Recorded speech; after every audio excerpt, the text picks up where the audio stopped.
The main goal of test cells is to ensure that the engines are reliable and are safe for flight, and that our pilots are safe.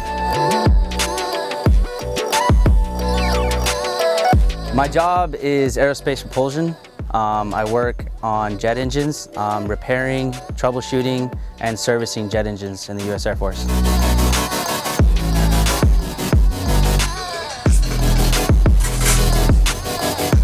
When the engine is brought to test cell, we load it up into the test stand. Then we hook up a lot of various equipments that will gather readings, and it will direct it to the run cab.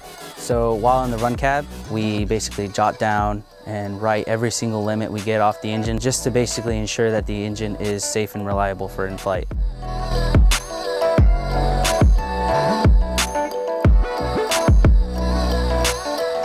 What I like about my job is when I see these jets fly. It's actually one of my dream jobs. This is my dream job. When I see these jets fly, or when I'm in the test bay and I see the engine turned on, I just think like it's amazing what us as like humans are capable of engineering. This piece of equipment can take anybody anywhere across the world and get us there safely.